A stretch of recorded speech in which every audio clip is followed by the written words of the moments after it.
গ্রামের নাম ছিল শালবনী। বৈশাখ মাসে এক গরমকালের দিনে দুপুরে প্রচণ্ড গরমের পর বিকালে আকাশটা কালো হয়ে এলো।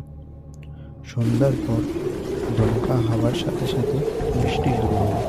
এই গ্রামেরই কিশোরীমোহন দাস নামে এক ব্যক্তি তার পরিবার নিয়ে তার বাগান বাড়িতে থাকতেন।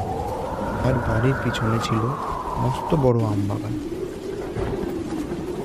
সেই রাতে ঠাকুমা তার দুই নাতি আর নাতনিকে নিয়ে ঘরের বারান্দায় বসে গল্প শোনাচ্ছিলেন।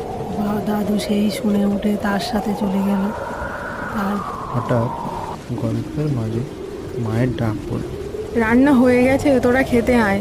খাবার পর মধ্যরাতে সবাই যখন গভীর ঘুমে আচ্ছন্ন, ঠিক সেই সময় ঠাকুমার ঘুম ভেঙে গেল।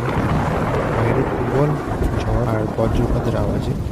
ঝড় বৃষ্টি মাথায় ঠাকুমা বাগানে আম কুড়াতে গেলেন।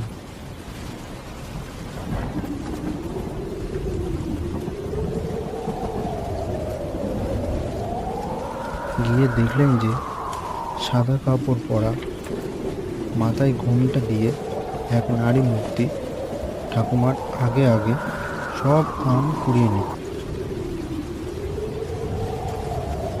ঠাকুমা ঘোষাল বাড়ির বৌমা মনে করে তার নাম ধরে ডাকলেন, ও দীপু, দীপু, ও দীপু।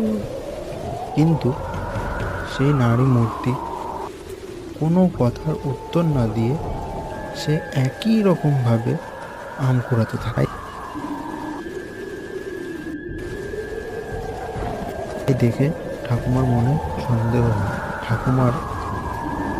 হওয়াতে ঠাকুমা বাড়ি চলে আসেন।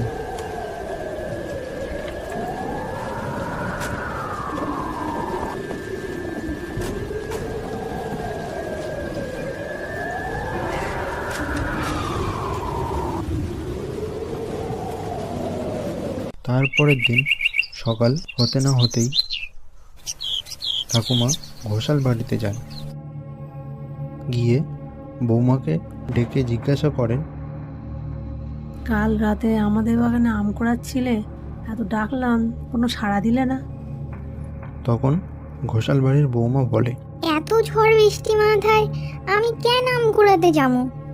সেই কথা শুনে ঠাকুমা বুঝতে পারে কাল রাতে সেই সাদা কাপড় পরা ঘোমটা দেওয়া নারী মূর্তিটা আসলে ঘোষাল বাড়ির বৌমা ছিল না, ওটা ছিল সেই আম বাগানের সেই পেতনিটা। এই ঘটনার পর থেকে আর কখনো ঝড় বৃষ্টি মাথায় ঠাকুমা একা একা আম কুড়াতে যাওয়ার সাহস তিনি করেন।